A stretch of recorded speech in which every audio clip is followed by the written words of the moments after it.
7,000 watts, which means plenty of power for everything you're going to do inside. Okay? It draws fuel from your main fuel tank. And the inlet is set at the quarter tank level, so if you get below a quarter tank of gas, this is not going to work. That's to prevent you from running out of gas. Good safety feature. Your oil check and fill is right here. Okay. Okay? Oil drain is right there. Really easy. Just put your bucket right underneath there, open this valve, and the oil drains straight down into it. Very simple for service. Your oil filter also right here, accessible from underneath. It's right there, so it's a piece of cake for it. Okay. You're gonna service it. Do I need a special wrench or anything for? Yeah, get there. It's a very small one, so if you get Onan's wrench, it fits right on it. It's Okay. a one-time purchase. They're not expensive, but Okay. it's a one-time shot. And how? I assume it would probably say in the manual, but how often do you need to change the oil? Right. Onan just went through just a couple of months ago and changed the service schedule on all their generators. So now what used to be standard and we had down pat, now it's all changed. So I don't know the specifics on this anymore.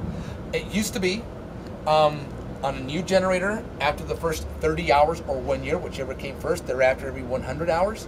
And they've changed that slightly, and I don't know how much it varied, but it's still going to be no more than 1 year between oil changes. Okay, you can change it more often if you wish, Okay. but it's going to be at least to the 1 year mark. And most people just do the 1 year thing just because they never get the hours in to do that. Okay, and we'll get a manual that goes. Yes, the owner's manual will have all that information, absolutely. And if all else fails, you can always go online to Onan and it'll give you all that information as well. But it's important that you do that to maintain and service it regularly. Okay. Carburetor adjustment right here. So let's say you go to the mountains and it starts running a little funny because you have thinner air. You can lean out your carburetor a little bit to just tweak it till it runs nice and smooth. When you come back down to sea level close to it, just put it all the way back to zero. Okay. And you should be good. Okay. Air filter right here. Depending on the environment where you're operating, for instance, people that spend a lot of time in the desert have to change it a lot more often because it's very dusty out there. So if you do a lot of desert stuff, you may have to change that more often. Just pull it open and check it. It's a disposable filter. Okay. Just a paper filter, so it's really easy to do. Really important are right here, your two circuit breakers. They are on a hair trigger. You barely touch them and they trip. Okay. And that's designed that way on purpose to protect the generator itself. So for instance, you're running it and just by luck, the air conditioning compressors kick in right when you touch the microwave button. That surge might cause it to trip.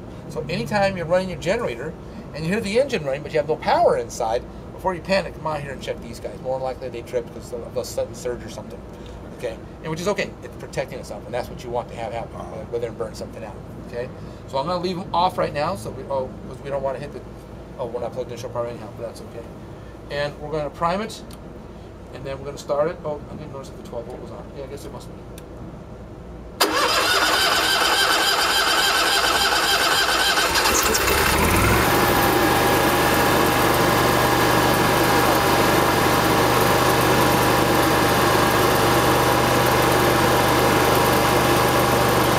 Start switch from inside as well? Okay. Yes, it does.